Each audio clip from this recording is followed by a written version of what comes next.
थी सर। नहीं ठीक है, मैं बाकी वीवो ही बोल रहा क्वेश्चन हूँ वही आपको। है सर जी। ठीक है, मैं वीवो ही बोल रहा हूँ, वीवो, आप जी समझ जी। जाइए। सर हाँ, मुझे तो कोई आप एक्चुअली थोड़ा सा रिपीट कर दीजिए, वीरेंद्र ठक्कर जी आ गए हैं ऑनलाइन। जी सर। जी सर, मैं बताना चाहूँगा, मेरा कंसर्न ये है कि जो प्रक्रिया इनने सिविल सर्विस में अपनाई है 2019 से, कि बार बार वैकेंसी निकाल रहे हैं और उसका कोई अंतिम परिणाम घोषित नहीं कर रहे हैं, वही प्रक्रिया ये एपी में असिस्टेंट प्रोफेसर वैकेंसी 2022 में भी के साथ भी कर रहे हैं कि रिजल्ट तो इशू कर दिए, साक्षात्कार कराकर उसकी भर्ती प्रक्रिया पूर्ण ना करने करने के बावजूद ये अब दोबारा से री वैकेंसी अलॉट कर रहे हैं। तो इसका इशू खामियाजा कहीं ना कहीं दूसरे बच्चों को होगा। तो मैं ये चाहता हूँ कि ये वैकेंसी 2022 की है, इसे पूरा किया जाए पहले। इसके साक्षात्कार इसी 2025 में जून जून तक में कंप्लीट किया जाए एनी हाउ। और हो सकता है, क्योंकि सर किसी भी एक विषय में कहीं एक ही पोस्ट है, फिर भी उसके लिए भी ये 10 से 15 दिन का गैप ले रहे हैं। जो पहले इसमें कारण पता लगाइए, इसमें क्या होता है, जो अधियाचन जब होता है, मतलब पहले रिक्वायरमेंट उनको कम्युनिकेट की जाती है पब्लिक सर्विस कमीशन को, उसके बाद से लेके एक्चुअल भर्ती होने तक करीब 2 साल नॉर्मली लग जाते हैं। 2 साल की प्रोसेस ही होती है। दूसरा, यदि पूरी नहीं की गई तो क्या इस मामले में कोई लिटिगेशन हुआ है, या मामला कोई कोर्ट में कहीं स्टे हो गया है या कुछ है, क्योंकि ऐसे कारण भी केस लोक सूचना आयोग पे होते रहते हैं, और उसकी वजह से भी कभी कभी वो मामला जो है वो लंबा खींच जाता है और 4-5 साल तक लग जाते हैं। तो इसलिए, और दूसरी बात ये कि अलग अलग तो पोस्ट निकाल सकते हैं, क्योंकि दे आर प्रोफेशनल रिक्रूटर्स। बहुत सारी कई विभागों की भर्ती निकलते रहती है। तो पूरा जो नहीं हुआ उसमें कौन सा नहीं हुआ, उसमें क्या प्रक्रिया चल रही है, वो आप आरटीआई से पता लगा सकते हैं कि किस स्टेज पर वो है, क्योंकि नॉर्मली 2 साल इनको लग जाते हैं। और कोई लिटिगेशन पेंडिंग है या कोई कोर्ट केस पेंडिंग है तो उसकी जानकारी आप हासिल कर सकते हैं। वैसा यदि है तो फिर उनको टाइम लग जाता है, क्योंकि कोर्ट का स्टे है या कोर्ट में कोई जवाब दाखिल करना या एक किसी ने साथ कोई दो दो चैलेंज, लोग क्यों बोल रहे हैं ये जनाब? भी हो सकता है कि निरस्त हो सर गया हो। तो निरस्त हो गया तो सर वो अखबार में निकाल देते हैं कि पिछली प्रक्रिया हमने निरस्त कर दी है कोर्ट के आदेशानुसार, तो और उसके बाद फिर वो दूसरी प्रक्रिया शुरू कर सकते हैं। तो ये कारण नॉर्मली होते हैं इनके। जी सर, इसमें आपने जो भी बताया वो हम पूरी तरह से मानते हैं, लेकिन हम आपको क्लियर करना चाहते हैं कि जो 87-13 का इशू कोर्ट ने किया है, तो 87% पे ही इन्होंने रिजल्ट इशू कर दिए हैं। और साक्षात्कार कराने का इनने निर्णय ले लिया था पहले कैलेंडर में कि दिसंबर जनवरी में हम करवा लेंगे, और उसके बाद 2025 में ज्वाइनिंग वगैरह करवानी थी। ये सब इनके कैलेंडर में ये ही था। बेसिकली बेसिकली इनका इशू ये है वीरेंद्र जी, कि ये कैलेंडर फॉलो नहीं कर रहे हैं, अच्छा, और उस वजह नहीं तो से कारण का कोई कारण होगा वो पता पूरा रिक्रूटमेंट जो है वो डिले हो रहा है। नहीं, और कारण उसमें लिटिगेशन हो सकता है। जनरली जी, लिटिगेशन हो गया, किसी ने चैलेंज कर दिया तो फिर कोर्ट का स्टे ऑर्डर हो, या फिर कोर्ट हो सकता है प्रक्रिया ही उन्होंने निरस्त कर दी हो, ये भी हो सकता है। तो इसलिए पहले लीगल उसका स्टेटस पता लगाइए कि आप किस स्टेज। हाँ, जो इसमें बेसिकली आप ये कर सकते हैं कि जो बेसिकली आपका जो ये प्रोसेस है पूरा, देखिए जो नोटिफिकेशन आपके सामने आए हैं, अब उस जी जी नोटिफिकेशन के पीछे की कहानी क्या है वो आप जान सकते हैं।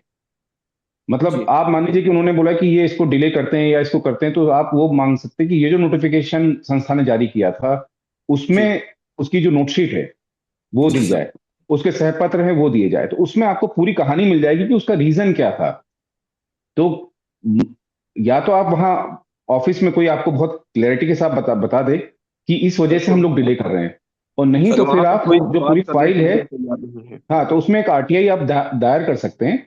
लेकिन जी उसके लिए पहले आप जाकर के बात कर लें, तो आपको मालूम पड़ जाएगा किन किन बिंदुओं की जानकारी आपको लेनी है, और जी फिर जी आप वो जी फाइल एक्सेस कर सकते हैं कि उस फाइल में उससे आपको मालूम पड़ जाएगा कि क्या है। उसका आपको एक फायदा और होगा, अगर मान लीजिए कि कोई लापरवाही पूर्ण तरीके से या आर्बिट्ररी तरीके से, मतलब जी होता है ना कि मन मर्जी है भाई नहीं करना है, और या फिर जी इसको किसी और रीजन से जो आपको लगता है कि ये अन्याय है, तो फिर आप जी उसको उस पूरी फाइल को उठा के कोर्ट भी ले आ सकते हैं। एक बार आपके पास सर्टिफाइड कॉपी आ जाती है आरटीआई के थ्रू, तो आप जी पूरी नियुक्ति प्रक्रिया को चैलेंज भी कर सकते हैं। क्योंकि अगर जी उसमें कोई लैप्सेज हैं, जैसा आप कह रहे हैं कि नियम के अनुरूप क्या है, दूसरा उसके पूरे नियम की जो है आप उसकी कॉपी भी आप ले सकते हैं कि वो जो पूरी नियुक्ति प्रक्रिया जो है वो एक नियम के तहत होती है, कानून के तहत होती है। तो उसके जो जी नियमावली है वो आप पूरा एक्सेस कर सकते हैं कि उसको क्या उस प्रोसेस को फॉलो किया गया है या नहीं किया गया है। तो फिर आपको मालूम पड़ जाएगा कि यहाँ पर ये अधिकारी ये गलती कर रहे हैं, और फिर अकॉर्डिंगली अगर उस मैटर को वहां पर आप शिकायत भी कर सकते हैं, जो वहां के अधिकारी हैं, सबसे बड़े अधिकारी, वहां पर आप लिखित में आप दे सकते हैं और उस पर भी आरटीआई लगा सकते हैं कि मेरी शिकायत पे क्या कार्रवाई की गई है। इस तरह से आपको आपकी जो शिकायत पर क्या कार्रवाई हुई है उसकी जानकारी मिल जाएगी। नहीं कर रहे हैं तो आप कोर्ट चले जाइए, दस्तावेज आपके पास आ ही चुके होंगे तब तक, तो कोर्ट में भी जी सर। उसकी सुनवाई हो जाएगी। तो मुझे लगता है कि इसकी थोड़ा सा आप उसमें आपको थोड़ा सा होमवर्क करने की जरूरत पड़ेगी इसमें, और ये चीज निकालनी होगी, इन्फॉर्मेशन जो है सर्टिफाइड कॉपीज आपको निकालनी होगी आरटीआई के थ्रू, कि ये जो जी सर। प्रोसेस है उसमें लैप्सेस क्या हो रहे हैं, ओके। और अकॉर्डिंगली आप लेकिन उसको चैलेंज करेंगे तो उसमें कोर्ट में फिर आपकी सुनवाई भी हो जाएगी, अगर उसमें आपको पता चलता है कि कुछ लैप्सेस हैं तो। लेकिन सर मैं ये एक और बात जानना चाहूंगा कि कैलेंडर डिले करने में कहाँ से लगता है कि नियमों में कहीं कमी है। देखिए, मैं वही कह रहा हूँ, वो तो उनके प्रोविजन में होगा। अब बिना जी बात के, अब क्योंकि आपको क्या लग रहा है कि ये कैलेंडर क्यों नहीं फॉलो कर पा रहे हैं? जैसे एमपीपीएससी जो है वो कैलेंडर फॉलो नहीं कर पाता, उसके वहां भी छात्रों की यही शिकायत है कि सर। एमपीपीएससी में कैलेंडर फॉलो सर। नहीं कर, और कई बार तो इतना ज्यादा फॉलो कर लिया जाता है, समय से जी पहले ही कर देते तो भी उनको प्रॉब्लम हो जाती है। जी जी जी। तो ये भी इशू है। तो यही। सर तो एक मिनट। जी अभी हम लोग स्ट्राइक पे ही थे 4 दिन, उनसे जो जी। बात चल रही थी, तो वो क्या कह रहे हैं कि ये भोपाल के कारण नहीं हो पा रहा है, भोपाल से भी आदेश नहीं आ रहा है। बाकी हमारे पास सारी सब कुछ तैयार है। अगर वहां से हम्म। आदेश आ जाए तो हम इसको 2 महीने के अंदर भी करवा लेंगे। नहीं तो ये तो गलत तरीका है ना, यही तो मैं कह रहा हूँ, ये तो आर्बिट्री, मैं वही कह रहा हूँ ना, ये तो मनमर्जी वाला काम हो गया कि जी आप जी जी कर नहीं वही। रहे हो लेकिन आपको कोई ऊपर से बोल दे तो कर लेंगे, तो ये जी क्या जी बात? जी भाई जी दैट मीन्स दैट कि भाई कुछ गड़बड़ है इसमें, है ना? जी सर। जी तो या तो मतलब देखिए, शासन की अपनी कुछ लिमिटेशंस भी होती हैं, कई ये जो नियुक्ति प्रक्रिया होती है उसमें कई फाइनेंस डिपार्टमेंट की अप्रूवल लगती है, तमाम चीजें रहती हैं, वहां से अप्रूवल नहीं आता है, या फिर आने के बाद फिर उनके पास फंड नहीं है, एडमिनिस्ट्रेटिव रीजन जैसा ठक्कर साहब बता रहे हैं, वो कारण जी। जानना बहुत जरूरी है। Okay sir. जी। थैंक यू फिर सर। अकॉर्डिंगली आप, लेकिन आप उसकी आप आरटीआई लगा करके उसकी आप जो पूरी जो नियुक्ति प्रक्रिया चल रही है अभी, जो जी जी लोग वहां पर प्रोसेस, एडमिनिस्ट्रेटिव प्रोसेस चल रहा है, जैसे जी आपको, सर। आपका कहना है कि आपको एक आश्वासन भी दिया गया, लिखित में आश्वासन दिया गया, कुछ ऐसा इस तरह का भी कुछ आया है, तो जी वो नहीं, अभी सब लिखित में आपको। नहीं दिए हैं, आश्वासन दे रहे अच्छा। हैं, देने की बात कर ली है। अच्छा। तो हाँ लेकिन जी। आप अगर कोई चीज, अगर मेरा ये कहना है, देखिए, जी आप कोई भी चीज एक तो मौखिक इस पर मत करिए, जब भी कोई बात जी आती है तो लिखित में आप करिए, क्योंकि आपने अगर, आपने तो राइटिंग में कुछ दिया होगा, अपना प्लीड किया होगा कि भाई ये समस्या है, तो आप उसमें आरटीआई लगा करके ये पूछ सकते हैं कि हमने जो ये दिया था उस पर क्या कार्रवाई हुई है, जी उस जी। उसके। Okay sir. जी। ठीक है। मनोज कुमार जैन साहब, आप क्या पूछना चाह रहे थे? अनम्यूट कर लीजिए। जी साहब, नमस्कार साहब। मैं मनोज मनोज जैन बात कर रहा हूँ। राहुल सिंह जी, मुझे आपसे एक चीज़ पूछनी थी कि एमपी इंफॉर्मेशन कमीशन के अंदर अपील के के संबंध में कोई जैसे मतलब फीस देनी पड़ती है क्या अपील दाखिल करने के लिए, और ऐसा जी क्यों हाँ। है? तो सीआईसी के अंदर तो ये चीज़ फ्री है, और हाँ, ये ऐसा ऐसा कि उसमें आरटीआई एक्ट में ही रूल्स डिफाइन करने की पावर दी हुई है। जो स्टेट गवर्नमेंट है, स्टेट गवर्नमेंट अपने रूल्स बना सकते हैं, सेंटर अपने रूल्स बना सकते हैं, हाई कोर्ट अपने रूल्स बना सकते हैं, जो भी पब्लिक अथॉरिटी वो अपने रूल्स बना सकते हैं, है ना? अब इसमें फीस के लिए इसीलिए कई किसी जगह 10 रुपए है, हाई कोर्ट में ज्यादा फीस है, और सेंटर में जैसे नहीं है, और सेंट्रल इंफॉर्मेशन कमीशन में जैसे फीस नहीं लगती, लेकिन यहाँ पर 100 रुपए फीस लगती है। तो ये इनफैक्ट उसको बढ़ाने की भी बात हुई थी एक बार, 2 ढाई साल पहले, फिर बाद में उसको मतलब उस पर आगे नहीं बढ़े, लेकिन फीस वहां पर देनी पड़ती है। और ये चूंकि जैसा मैंने बताया कि ये स्टेट इंफॉर्मेशन कमीशन से कंसल्ट करके जो जीएडी है, वो उसमें नोटिफिकेशन निकालता है और फीस जो है फिर वो प्रिस्क्राइब हो जाती है, तो अकॉर्डिंगली फिर उसी हिसाब से चलता है, लेकिन जो गरीबी रेखा से नीचे लोग हैं उनको फीस नहीं लगती है, मनोज जी। Okay sir. एक सवाल और है, क्या पूछ सकता हूँ या मैं जी मतलब बताइए नेक्स्ट? बताइए। मुझे पूछना था कि जैसे कोई भी अगर मैं अगर मैंने 6 एक के आवेदन में अगर मैंने साफ लिखा है कि जो जो मेरे को सूचना चाहिए वो मेरे लैंग्वेज जैसे इंग्लिश या हिंदी है, तो मैंने बोला है कि मेरे को इंग्लिश लैंग्वेज में ही उसका जवाब चाहिए, और वो मेरे को हिंदी लैंग्वेज में जवाब देते हैं, तो इसका क्या कर सकते हैं? फर्स्ट अपील में भी कोई खास जवाब मिलता नहीं है इसका, तो कंप्लेंट दर्ज करें या 19-3 में जाए? ठक्कर साहब, वीरेंद्र ठक्कर जी। इसमें इसमें मैं बोल सकता हूँ राहुल साहब। हाँ बोलिए ना प्लीज, आसिफ जी बताइए ना। इसमें उनको एक काम करना चाहिए, जब वो इंग्लिश चाहिए जैसे मैं करता हूँ, कहीं के लिए हमको हिंदी पढ़ना आता नहीं है, जी तो हाँ जी हाँ। इसलिए मैं आरटीआई एप्लीकेशन में नीचे लिख देता हूँ the response please be written in English language typed only. हाँ, हाँ नहीं नहीं, मैं वो मैं तो लिखता ठीक है। हूँ, लिख देता मैं हूँ। लिखता हूँ। वो कह रहे हाँ, हैं आशीष लिखने से नारायण जी कि आपको despite that he was denied information, he was not given in the I mean then the language then he was preferring. he should draw the attention of the SPIO regarding this matter, that I requested you to respond me in English language, but you have ignored it. Please give me your response in English language only, because I am unable to read Hindi language. That's all. आपको मिल जाएगा, English में translate करके दे देगा आपको। ऐसा नहीं। बहुत सारा सबसे समस्या होता है ये राजस्थान में। मैं जब राजस्थान में आरटीआई लगाता हूँ, उन लोग को बोलने से भी इन लोगों को हिंदी में ही जवाब देगा। तो मैंने अभी चालू किया है, लिखने का बाद ना वो लाइन को मैं हाईलाइट कर देता हूँ। नहीं, मैं मेरे हर 6 के आवेदन में ये चीज साफ लिखी होती है, उसके बावजूद भी तहसीलदार हो गए या जितने भी लोग हैं ये सब हिंदी में देते हैं। उसको तो ज्यादा को हाँ हिंदी पढ़ना लिखना आता नहीं है। ज्यादा को आप तो हिंदी पढ़ना लिखना आता नहीं है, वो कैसे लिखेगा आपको, ये आपको समझना चाहिए। नहीं इसमें नहीं आशीष नारायण जी, इसमें उत्तराखंड हाईकोर्ट का जजमेंट मैं बताता हूँ जो अच्छा वीरेंद्र जी को सुन लेते उत्तराखंड हैं। हाईकोर्ट का जजमेंट उत्तराखंड में, सर ठक्कर सर, उत्तराखंड का हाईकोर्ट का judgment will be applicable within the domain of Uttarakhand. नहीं, फिर भी क्या है वो सुन लीजिए, क्योंकि नजीर जो होती है ना वो दूसरे में सही है। आर्गुमेंट्स के लिए पेश की जा सकती है, तो इसलिए वो सुन लीजिए। अप्लीकेबल हो ना हो that is a legal question, वो अलग चीज है। लेकिन इसमें यह है कि सूचना का नियम यह है कि जैसी सूचना है वैसी दी जाएंगी।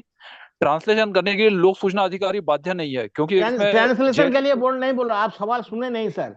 सवाल ये है जे बोला ये तो गया हिंदी था जे हमारा आपका जवाब इंग्लिश लैंग्वेज में दिया जाए, आप इंग्लिश लैंग्वेज में जवाब दीजिए, हमको हिंदी पढ़ना आता नहीं। सीधी बात समझ है गया। आपका। तो का हाँ। काम है पब्लिक डोमेन में लाना, ट्रांसलेशन तो बाहर टीचर भी कर देते हैं, तो ट्रांसलेशन नहीं कोई भी नहीं, कर सकता है। ट्रांसलेशन नहीं, हम देखा है ऐसा है काय के लिए 1960 का लैंग्वेज एक्ट में सीधा लिखा है हिंदी और English is the official or the official language of India, government of India. तो हम अगर इंग्लिश में मान रहे हैं उसको इंग्लिश से, हाँ अगर उसको नहीं, इंग्लिश आप लिखना अधूरा आता बोल रहे नहीं हैं। तो ऑफिसर आप से लिखा के देगा। अधूरा आर्टिकल बोल रहे हैं। स्टेट गवर्नमेंट चाहे तो अपने स्टेट में हिंदी लागू कर सकती है। दूसरी बात है कि सूचना जो है एनेक्सर के रूप में दो नहीं, अलग अलग सवाल ये नहीं है, नहीं सर, यू आर रिवेटिंग एक द होता है question forwarding sir. Letter, sir please, एक होता है no no forwarding sir, letter, this एक इज होता नॉट है the annexure. Question, this is पहले मेरी नॉट बात द सुन लीजिए, क्वेश्चन। हाँ पहले बोलिए। मेरी बात सुन लीजिए। चलिए, forwarding Devendra letter Devendra Agrawal annexure G का कुछ अलग बोलना होता है। चाह रहे हैं, उनको सुन लिया जाए। हाँ, फॉरवर्डिंग लेटर देवेंद्र अलग जी होता है, बताइए। एनेक्सर हाँ अलग होता है। तो बोलिए। एनेक्सर जैसा है वैसा दे दिया जाएगा, और जो फॉरवर्डिंग मनोज लेटर जी है, बोलिए। जी जो फॉरवर्डिंग, सर, मैं हाँ ये जो बोलना चाह रहा हूँ फॉरवर्डिंग मनोज जी को। देखिए सर, आपको आवेदक को राइट्स दिया गया है कि आप अपनी भाषा में हिंदी, अंग्रेजी या संविधान में जो शेड्यूल 2 में जो 22 भाषाओं की अनुसूची है उसमें से आप उपयोग कर सकते हैं सिर्फ सेंट्रल के लिए। स्टेट्स में आपको सिर्फ 3 ही भाषा का एप्लीकेबल है, हिंदी, इंग्लिश या राजभाषा। गुजरात में सुप्रीम कोर्ट का निर्णय गया था, गुजरात में आप किसी भी, आप हिंदी में लिख दीजिए, इंग्लिश में लिख दीजिए, वो जवाब गुजराती में देते हैं। और ये मामला उसमें गया था और उन्होंने वहां पर यही बात एडमिट की कि वो राजभाषा वहां पे गुजराती है और उनके अधिकारी जो है राजभाषा के अंतर्गत में वो कार्य करते हैं और वो उसी भाषा में कॉम्पिटेबल है। ठीक है। आपको जो है, जैसा कि वीरेंद्र सर बोल रहे हैं कि आपको किसी भाषा में वो करके देना उनकी राइट्स नहीं है, सिर्फ आप उनसे 5(3) के तहत सहायता मांग सकते हैं। आप उनसे रिक्वेस्ट कर सकते हैं कि सर आप जो है मुझे, चूंकि मेरी भाषा ये है और आप इस भाषा में उपलब्ध कराने में सहज है, इसलिए मुझे उस भाषा में ही जवाब उपलब्ध करवाएं। आप सिर्फ रिक्वेस्ट कर सकते हैं, आप उनको बाउंड नहीं कर सकते कि वो आपको किसमें देंगे। हाँ, अगर लेकिन वो अगर राजभाषा या हिंदी अंग्रेजी के अतिरिक्त दे रहे हैं तो उन पर बाउंडेशन क्रिएट होगा। आप ये अच्छा बात मनो अपील में रख ठीक सकते है। हैं, अपील में इस बात का ज्यादा जस्टिफिकेशन होता है, लेकिन आवेदन पर आप किसी तरीके की बाध्यता लागू नहीं कर सकते इस पर। ठीक है ट्रांसलेशन तो आजकल तो एआई में हो जाता है, स्कैन करके चैट जीपीटी में डाल दो, आ जाएगा, कौन सी बड़ी बात है बिल्कुल उसमें। मनोज जी, मतलब यहाँ पे मैं उसके लोगों को लिए ये पीआईओ बताना के चाहूंगा। आवश्यकता नहीं होती है, एक एक शब्द पर से डिस्प्यूट हो जाता है लीगल लैंग्वेज में, तो बिल्कुल बिल्कुल। सीधा तो स्कैन करके इसमें चैट देखिए डाल देखिए दो, इसमें काम कर देगा। देखिए जो लोग इससे परिचित नहीं है, देखिए जो एडमिनिस्ट्रेटिव वो रहता है, जो सेटअप रहता है, आप जैसे मैं मध्य प्रदेश की बात करूं, छत्तीसगढ़ की बात करूं, राजस्थान की बात करूं, तो जो नीचे जो स्टाफ है, जैसे हमारा इंफॉर्मेशन कमीशन का ही जो स्टाफ था या फिर उसके नीचे, तो उनसे आप अगर अंग्रेजी का कुछ भी ड्राफ्ट करने को बोल दो, वो ड्राफ्ट बिल्कुल भी नहीं कर पाएंगे। बहुत दिक्कत होती है। तहसीलदार, एसडीएम, ये तमाम लोग जो हैं, बहुत कम लोग जो हैं वो अंग्रेजी में कंफर्टेबल रहते हैं, अंग्रेजी में वो पूरा, क्योंकि पूरा काम जो होता है उनका, जो नोटशीट बनती है सब हिंदी में बनती है। तो इसीलिए आप जिस राज्य में आप आरटीआई लगा रहे हैं, तो मेरा सजेशन यही है, इवन आरटीआई भी आप उस राज्य की भाषा में मांगेंगे तो उनको सहूलियत होगी, वो समझ पाएंगे। नहीं तो इंग्लिश में देने से उनको तो समझ में भी नहीं आता कई बार, तो ये दिक्कत होती है। मेरे सामने कई पीआईओज ऐसे आए, जब हमने कहा कि भाई ये आरटीआई पूरी इंग्लिश में थी, उनसे पूछा कि आपने दिया क्यों नहीं, बोला सर वो चूक हो गई, वो एक्चुअली हमें समझ में नहीं आया क्या मांगा था, तो हमने ये दे दिया इसकी जगह। तो ये इस तरह से भी ये होता कई है बार 2F में जो है Rahul ji, translation is considered creation of new information, और इसलिए नई सूचना का निर्माण करने के लिए पीआईओ लीगली बाध्य नहीं है, उसका काम है पब्लिक डोमेन में लाना। हाँ। पब्लिक डोमेन ला दिया, बाद में आप इंग्लिश के टीचर से करो, एआई ऐप से करो, किसी भी तरीके से गूगल नहीं, ट्रांसलेट से आजकल कर लो। गूगल, जैसे आपने बोला, गूगल इससे ऐप से हो जाता है, तो वो बहुत सही तरीका है। आप जैसे आप कंफर्टेबल नहीं हो मनोज जी, तो आई वुड फोटो आप सजेस्ट यू अपलोड कर यू लीजिए, draft your application in you draft your application in English, then you उससे गूगल से जाकर के एआई की मदद से आप उसको हिंदी में ट्रांसलेट कर लीजिए और उसको फिर आप भेज दीजिए। वो और बहुत सही देवेंद्र तरीका है। सर छह एक में मेरा केवल मेरा सर मेरा बिल्कुल रिसेंट सर, एक्सपीरियंस मैं बता रहा हूँ। मैं बहुत सारा हिंदी स्पीकिंग स्टेट में जब आरटीआई लगाता हूँ, मैं बहुत साल से लगा रहा हूँ, ऐसा बात नहीं है, तो मैं मेंशन कर देता हूँ वहाँ response please be written in English language only, तो हमको तो इंग्लिश में जवाब मिलता है। अब हम तो हम आप तो लकी हैं, इंफॉर्मेशन क्रिएट कर आशीष नारायण जी, आप लकी हैं। लाखों अधिकारियों का हाँ पर्सनल नॉलेज अलग आप अलग बहुत होता है। लकी हैं। हो सकता है कैसे होता मिलता हमको पता नहीं, हम तो मेंशन कर देते हैं। काहे के लिए लाखों सीधी बात है, आप हमको हिंदी पढ़ना आता नहीं है। आप और बहुत लकी 1960 हैं। का लैंग्वेज एक्ट में सीधा है, इंग्लिश में हम लिख सकते हैं, कोई इसमें पाबंदी है नहीं। हाँ।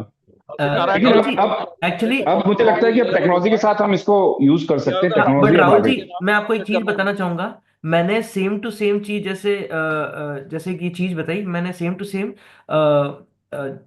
तमिलनाडु के अंदर भी एक, कोयम्बतूर के अंदर भी एक तहसीलदार को मैंने एक आरटी एप्लीकेशन लगाई थी। of course my it was under 6.1 and it was in English language, तो उसकी वजह से मेरे को वो जवाब भी तमिल में मिला। अब वहां पे आप क्या बोलना चाहेंगे? बल्कि मैंने साफ लिखा हुआ था। अब अब तमिल ये भी कोई सर लाठी नहीं है। तमिल भी इसमें ट्रांसलेट हो जाता है। तमिल भी ट्रांसलेट हो जाता है। में अंडर सब कुछ ट्रांसलेट हो जाता है, स्कैन करके चैट जीपीटी में डाल दो, ट्रांसलेशन आ जाएगा सामने। अभी एक्चुअली टेक्नोलॉजी के एज में हम लोग थोड़ा सा इसमें आराम से इसको डील कर सकते हैं। उनके रूल्स भी होते हैं, तो स्टेट रूल्स में जो राजभाषा है उसका भी पालन करना उनके लिए आवश्यक होता है। उनका काम केवल सूचना को पब्लिक डोमेन में लाना है, ट्रांसलेट जो कोई भी कर सकता है बाहर, ट्रांसलेशन करना उसका दायित्व नहीं है, क्योंकि ट्रांसलेशन को नई सूचना का निर्माण माना जाता है। सूचना देना नहीं, उसको ट्रांसलेशन करने के लिए कोई नहीं बोल रहा, उसको बोला जा रहा है कि आप जो लिख रहे हैं जवाब, वो जवाब आप इंग्लिश में हाँ, लिखिए। एग्जैक्टली, अगर बस आपको ये जवाब जवाब लिखना नहीं आता है आप इंग्लिश कवर में, लेटर की तो बात कर अभी रहे हैं से आशीष नारायण जी। एग्जैक्टली विनय सर, ये कवर लेटर की बात कर रहे हैं कि कवर लेटर जिस लैंग्वेज में हमने वही मांगा बता है रहा उस हूँ, लैंग्वेज में ही हमको दिया जाए। बिल्कुल बिल्कुल। लेकिन उसमें और उसमें भी वो बाध्य इंग्लिश, वो अपने स्टेट के रूल्स है उसके मुताबिक वो कर सकते हैं, जो भी उनकी राजभाषा है, तो वो इंग्लिश तो में, हिंदी में। स्टेट का रूल पार्लियामेंट का रूल को एक्सीड करता है तो। हाँ, लिखा है, सीआईसी में विनय सर एक ऑर्डर है नहीं नहीं, लिखा है, हमको यही सवाल है, पार्लियामेंट देखिए, बनाया हुआ रूल को स्टेट रूल एक्सीड करके जा सकता है, मतलब कॉन्ट्राडिक्शन होने से स्टेट रूल माना जाएगा, पार्लियामेंट का रूल नहीं माना जाएगा। यस करता है। अब संविधान सबसे ऊपर है, संविधान में क्लियर लिखा है कि स्टेट गवर्नमेंट कैन डिवाइस अपनी लैंग्वेज नोटिफाई कर सकते हैं और वो बाध्य है सभी But when there is a contradiction, my question is भैया when there is चलो a contradiction सुनो, between state rule, इसको state इसको act and parliamentary act, what will be the decision? इसको This is इसको my अपन यहीं question. पर 1 plus ivy. संविधान सबसे ऊपर है, अच्छा संविधान चलिए, में क्लियर लिखा हुआ है स्टेट ये गवर्नमेंट सब अपनी ये सब नोटिफाई अपन कर नहीं कर पाएंगे यहाँ पर। ठीक है। लैंग्वेज की रिंकू कोई जी, लड़ाई यहाँ पे नहीं होगी, और जो क्वेश्चन है उसको ले लेते हैं। बाकी ये ये रिंकू जी कुछ करने बोल से रही थी समाधान इसमें। होने वाला नहीं है, ठीक है ना। ये पूरे देश की समस्या है, लैंग्वेज की समस्या ठीक है, है, दुनिया की समस्या है, क्षेत्रीयतावाद की समस्या है। ये यहाँ पे नहीं लड़ेंगे।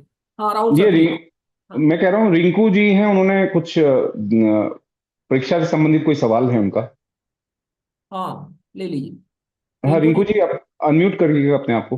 हेलो सर, आवाज आ रही है हाँ सर मेरी? जी आ रही है। अरे ये पूछना चाह रहा था सर मैं, ये किसी यूनिवर्सिटी से किसी ईयर के रोल नंबर्स मांगते लिस्ट वगैरह, तो सर मिल सकती है या पर्सनल जानकारी में आएगी सर? रोल नंबर की लिस्ट नहीं, बिल्कुल मिल हाँ सर। सकती है, मिल बट सकती है, सर लेकिन कहते हैं गोपनीय जानकारी है। वो तो देखिए आजकल तो ये फैशन हो गया है, मतलब जो भी जानकारी इनको नहीं देनी होती है तो कह देते हैं गोपनीय है। अब इसमें क्या गोपनीयता भंग होगी कि आपने रोल नंबर मांग लिया है, सब स्टूडेंट्स हैं, वो जानकारी तो पब्लिक प्लेटफॉर्म पे डिस्प्ले होती है। आपको याद मतलब मालूम होना चाहिए, जैसे कहीं उनका अरे सर वो जो सर इन्फॉर्मेशन बोर्ड होता है चेकिंग प्लान उसको होता है तो। उसको पेश किया जाता है उस इन्फॉर्मेशन को पब्लिकली।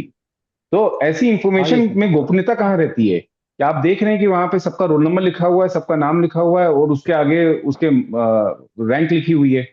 तो हाँ जी ये रोल कॉल जो है परीक्षा के समय भी पब्लिकली डिस्प्ले होते हैं। तो मुझे लगता है कि हाँ इसमें जी कोई दिक्कत नहीं है, और ये कोई कहीं से भी उस आधार पे तो बिल्कुल भी ये पर्सनल इंफॉर्मेशन की कैटेगरी में नहीं है। और अगर पर्सनल इंफॉर्मेशन कह के डिनाई करते हैं, आप उसको चैलेंज करिए, फर्स्ट अपील करिए, और फर्स्ट अपील में करिए कि ये पीआईओ ने जो है गलत तरीके से इस इंफॉर्मेशन को रोका है। इसमें सेक्शन 8 कहीं से भी ये जो है इस इंफॉर्मेशन को वर्जित नहीं करता है, इस इंफॉर्मेशन को रोकता नहीं है, उसके अगेंस्ट नहीं है। हाँ जी। जी सर एक क्वेश्चन और था सर, छोटा सा सर।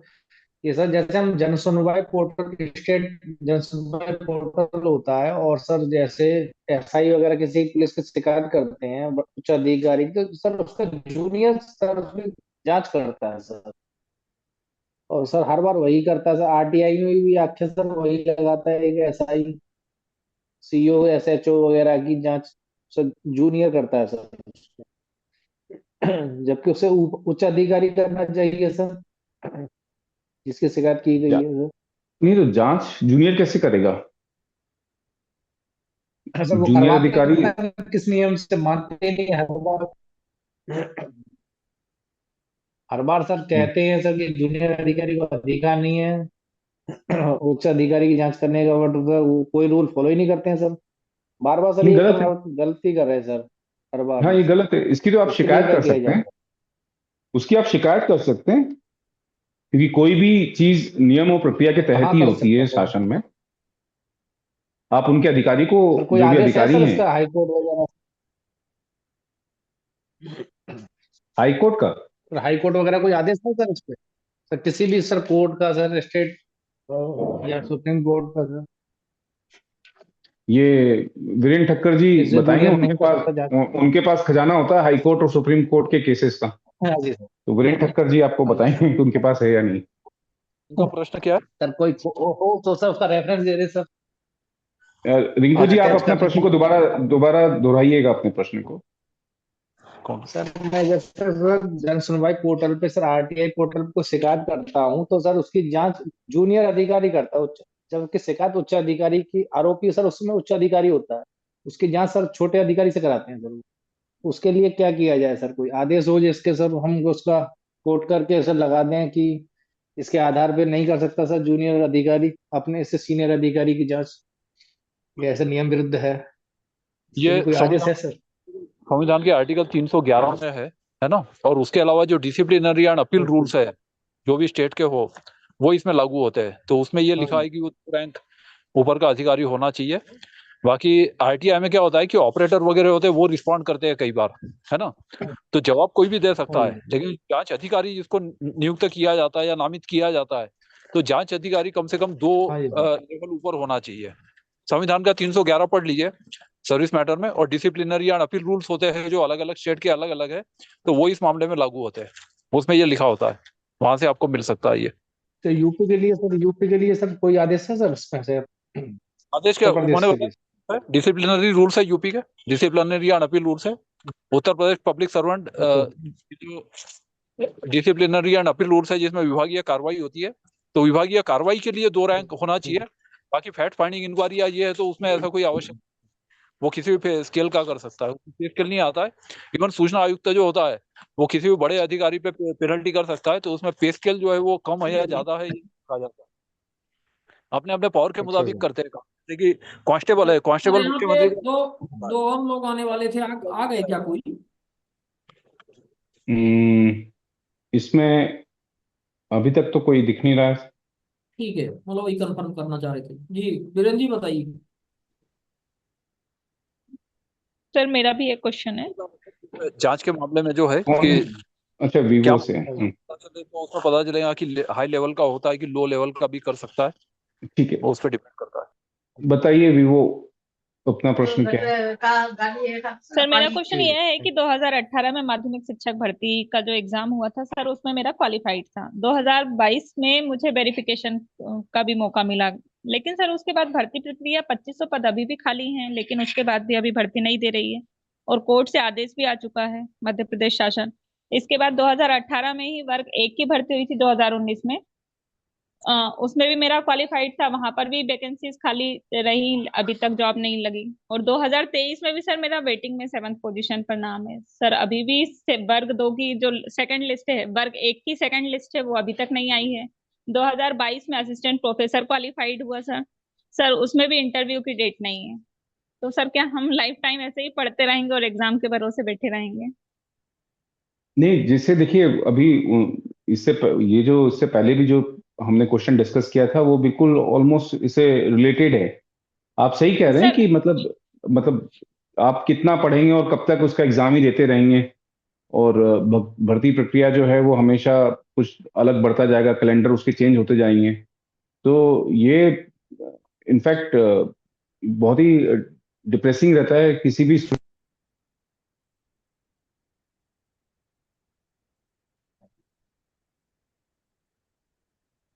मुझे लग रहा है कि जैसे मैंने बताया आपको कि आप उसके जो डॉक्यूमेंट्स हैं वो आप एक्सेस कर सकते हैं कि वो प्रोसेस कहाँ अटका हुआ है, और उसके बाद फिर आप कोई भी करेक्टिव मेजर्स जो हैं उसमें उसके लिए आगे बढ़ सकते हैं। तो सबसे पहला काम तो ये होगा कि आप उसके डॉक्यूमेंट सारे एक्सेस कर लीजिए कि आपकी भर्ती प्रक्रिया किस वजह से और कहाँ रुकी हुई है, उस वजह को निकाल लीजिए। वो सारे डॉक्यूमेंटेड होंगे सारी चीजें, प्रोसेस। तो ऐसा नहीं होता है कि शासन में किस चीज के लिए मतलब कोई अगर प्रोसेस रोका है, कोई प्रोसेस चल रहा है, तो उसका पूरा विधिवत रूप से राइटिंग में होगा वो, तो उसकी सर सारी अभी नोटशीट स्कूल, निकाल लीजिए। जी सर अभी स्कूल के लिए तो बहुत सारे स्टूडेंट्स स्ट्राइक पर भी बैठे थे, लेकिन गवर्नमेंट ने कह दिया नहीं दे रहे हैं भर्ती। सर उसके लिए क्या हम आरटीआई लगा सकते हैं? और हाई कोर्ट से ऑर्डर आने के बाद भी उन्होंने अवहेलना की, तो सर देखिए, उन पे भी कार्यवाही होती है सर? बिल्कुल आप 2018 की भर्ती अभी तक पूरी नहीं हुई है, पद आपके पास वैकेंट है, आप 2023 में न्यू वैकेंसी लाने के अगर लिए कोर्ट तैयारी कर रहे हैं कोर्ट के स्कूल ऑर्डर की भी। अगर कोर्ट के ऑर्डर का कंप्लायंस नहीं हो रहा है तो हम्म। डेफिनेटली उस पर आप कंटेम्प्ट के लिए अगेन कोर्ट में मूव कर सकते हैं, और ये ओके। प्रोविजन तो लीगल प्रोविजन है। लेकिन इसके अलावा आपकी अगर किसी भर्ती प्रक्रिया अगर कहीं अटकी पड़ी है तो उसके रीजन जो है डॉक्यूमेंटेड आपको आरटीआई के थ्रू आप निकाल सकते हैं, और उस भर्ती प्रक्रिया की फाइल जो है वो कहाँ पे अटकी हुई है, एडमिनिस्ट्रेटिवली उस पर क्या अभी तक क्या क्या एक्शन हुआ है नहीं हुआ है, वो तमाम डॉक्यूमेंट्स आप फाइल वो आरटीआई के थ्रू ले सकते हैं। और उसके बाद फिर आप आपको लगता है कि ये एक गाइडलाइन है, गाइडलाइन का कहीं उल्लंघन हो रहा है और किसी तरह से जानबूझ करके उसमें गलत तरीके से इस परीक्षा को रोका गया है या उसमें भर्ती नहीं की जा रही है, या एक पर्टिकुलर जैसे एक पूरी प्रक्रिया के तहत होती है, जैसा मैंने बोला है, मैं बार बार बता रहा हूँ कि शासन प्रशासन में जो भर्ती की जो नियम प्रक्रिया होती है वो बिल्कुल शुद्ध रूप से नियमों के तहत होती है। मतलब उसमें सारी स्टेप्स सारी चीजें क्लियर है, बहुत क्लैरिटी के साथ होती है। वो नियमावली उसकी बनी हुई है, रूल्स बने हुए हैं। तो आप उससे रूल्स की भी कॉपी आप निकाल सकते हैं कि क्या प्रोसेस है, उस प्रोसेस से आप उसको मैच कर सकते हैं जो डॉक्यूमेंट्स आप निकालेंगे कि वो प्रोसेस फॉलो हुआ या नहीं हुआ है। फिर अकॉर्डिंगली आप, जैसा मैंने कहा कि आप वहां पे जो सीनियर, जो मोस्ट सीनियर उस डिपार्टमेंट के हेड होंगे, वहां पर आप उसको लिखित में आप उसकी कंप्लेन कर सकते हैं कि ये सारे डॉक्यूमेंट्स मैंने एक्सेस किए हैं और इसमें ये इनजस्टिस हो रहा है हम लोगों के साथ, तो इसको तत्काल करिए। अगर उसके बाद भी सुनवाई नहीं होती तो फिर आप रिजोल्यूशन के लिए आप कोर्ट मूव कर सकते हैं। Okay sir, thank you. Sir दूसरा जो अलग अलग साल के जो भर्ती होती है ना, इसमें जो जूनियरिटी, सीनियरिटी और कंपटीशन का मामला होता है, तो यदि आपको प्रिवेंट नहीं किया गया है तो 2019 में पास होने के बाद भी आप 2023 की भर्ती में फिर से पार्टिसिपेट कर सकते हैं, क्योंकि आपको रोका नहीं गया है नई भर्ती में पार्टिसिपेट करने से। तो पिछली भर्ती का रिजल्ट के लिए राह देखे बगैर आपका यदि पार्टिसिपेट करने का अधिकार है तो फिर आप उसको चैलेंज नहीं कर सकते, क्योंकि वो बोलेंगे you can also apply, you can also appear, तो आप फिर से अपीयर हो सकते हैं। तो इस पर कोई रोक नहीं है, तो फिर लीगली आप उसको चैलेंज नहीं कर सकेंगे। ये मैं इसमें कहना चाहता था जी। कंपटीशन। वासुदेव, हाँ, लेकिन इसमें कोई अधिकार का हनन नहीं है, क्योंकि आपको फिर से अपीयर होने से रोका नहीं गया है, तो इसलिए लीगली उसको चैलेंज करना मुश्किल होता है फिर। ठीक है। नरेश कुमार जी कुछ कहना चाह रहे हैं? हाँ नमस्कार सर। राहुल सिंह जी, मैं भी प्रतीक्षा में हूँ, बस दो बस मिनट इसके बाद नरेश जी, वासुदेव जी, नरेश जी के बाद आपका नंबर है। नमस्कार सर। जी, नमस्कार प्रणाम। राहुल जी। नहीं, एक एक मिनट सर, होल्ड कर लीजिए थोड़ा सा। वासुदेव जी ने पहले भी 2 बार इंटरप्ट किया हुआ है, तो इनको सुन लिया जाए। नहीं, इनका विषय दूसरा था, मैं बोल रहा हूँ अगर एमपीपीएससी से रिलेटेड कोई विषय तो वो ले लेते हैं, मैं ये बोल रहा था। अच्छा, हाँ ओके, ठीक है। हाँ तो नरेश जी आप बोले। हाँ सर, मेरा विषय ये है कि जैसे एक बार मैंने एक आरटीआई लगाई थी, उसमें वीरेंद्र जी से भी कंसल्ट किया था। सेक्शन 4(1)(b) के जो पब्लिक्स किए हैं, मतलब 6(1) में मांगी गई थी, तो उन्होंने रिप्लाई कर दिया सेंट्रल गवर्नमेंट की वेबसाइट के ऊपर है। फिर फर्स्ट अपील की, हमने वहां सर्च किया, मैंने और वीरेंद्र जी ने, वहां नहीं मिली और इन्फॉर्मेशन। फिर हमने उनको जवाब दिया कि जो आपने वेबसाइट का नाम बताया था, वहाँ आपके सेक्शन 4(1)(b) के जो मैनुअल है वो अवेलेबल नहीं है, तो कृपा करके फर्स्ट अपील में हमें दिलाने की कोशिश करें। तो फर्स्ट अपील अथॉरिटी ने कह दिया, पहले तो कह दे कि आप वहीं देख लो, वहीं है, दोबारा से चेक कर लो। और दूसरे पॉइंट में उसने कह दे कि हमने बनाया ही नहीं। एक पॉइंट में तो कह रहा है कि अवेलेबल हुआ है और दूसरे पॉइंट में कह रहा है कि हमने बनाया ही नहीं, फर्स्ट अपील अथॉरिटी। फिर वो मैटर अभी सेकंड अपील कर दी, उसकी सेकंड अपील पेंडिंग है। तो मैं ये जानना चाह रहा था कि असल में उसकी, जब उसने ये मना कर दिया कि हमने बनाया ही नहीं, तो उसकी मैं कंप्लेंट भी कर सकता हूँ मैं खुद? हाँ, आप एक कंप्लेंट तो कर सकते हैं, आप उसमें कंप्लेंट करिए कि इनकी ये, इससे ये स्पष्ट है कि इन्होंने मैनुअल बनाए नहीं है और ये उल्लंघन है, और इन्होंने खुद स्वीकार किया है, इसका सबूत है, और ऐसे करके आप उसको कंप्लेंट भी कर सकते हैं साथ में। बिल्कुल। कंप्लेंट झूठ से बोलने का भी तरीका पता नहीं है लोग का। दोनों चीज में जा सकते हैं या सिर्फ एक ही चीज में रहेगा? नहीं, कंप्लेंट आप कर सकते हैं ना, कि उसने कह दिया ना कि वो, उन्होंने एक्सेप्ट कर लिया ना कि उन्होंने नहीं बनाया। सेकंड अपील अलग चीज है, कंप्लेंट सेक्शन 18 की कंप्लेंट नहीं बोल रहा हूं मैं बोल रहा हूँ डिपार्टमेंट में, आप डिपार्टमेंट में जाकर के आप कंप्लेन करेंगे कि नहीं, इसमें सेम मैनुअल कॉज नहीं। ऑफ एक्शन पे दो रेमेडी नहीं मिलती है। एक ऑलरेडी वो अपील में गए हुए हैं, तो सेम हाँ, कॉज ऑफ एक्शन पे वाद का कारण जब एक ही है तो दो रेमेडी एक साथ नहीं मिलेंगी उसमें। बिल्कुल और बिल्कुल। दूसरी बात यह है कि अपील में भी पेनल्टी होती है। ये गलतफहमी है लोगों को कि अपील में पेनल्टी नहीं होती है। तो अपील में पेनल्टी जो है वो आपने डिमांड किया होगा, नहीं किया होगा तो इसमें आप और एक पत्र देकर उसमें पेनल्टी की भी प्रेयर आप ऐड कर सकते हैं, जो उपाय आपके पास है। नरेश कुमार जी, आप कंप्लेंट आरटीआई की कंप्लेंट की बात कर रहे हैं या फिर नॉर्मल जो कंप्लेंट है, एडमिनिस्ट्रेटिव कंप्लेंट? नहीं, आरटीआई कंप्लेंट की बात कर रहा हूँ मैं सर, फर्स्ट नहीं, अपील के बाद। दो रेमेडी नहीं होगी ना। आप फर्स्ट अपील आपने कर दिया, अब आप सेकंड अपील करेंगे ना, फर्स्ट आपका हो गया। मैं उस पर ये पूछना चाह रहा हूँ सर, एक मिनट सर प्लीज, हम्म, कि जैसे वो, जैसे आरटीआई जो थी ना, उसमें एप्लीकेंट मेरी मिसिज थी, मिसिज के नाम से लगाई थी, तो सेकंड अपील में उसने फर्स्ट अपील में क्लियर कर दिया कि हमने बनवाया नहीं, तो उसकी कंप्लेंट मैं मेरे नाम से कर सकता हूँ? तो मैं तो उसमें एप्लीकेंट नहीं हूँ। कंप्लेंट सुनिए मेरी बात को। आरटीआई में कंप्लेंट आप फाइल जो है, आपने क्या मांगा, क्या है? सेक्शन 4 का वाइफ ने हाँ, मांगा है तो ठीक है, ठीक है, कंप्लेंट ठीक है। का कारण नहीं बनेगा। पहले आपको 6(1) इस्तेमाल करना पड़ेगा।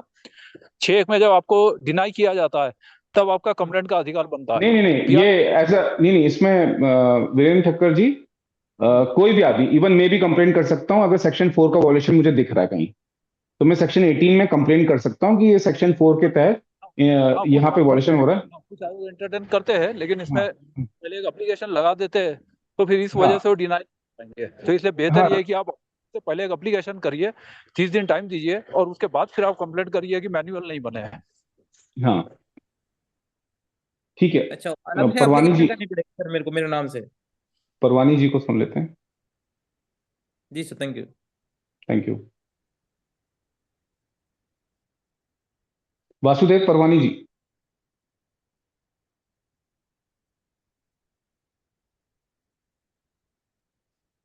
हेलो। हाँ वासुदेव जी, जी बताएं।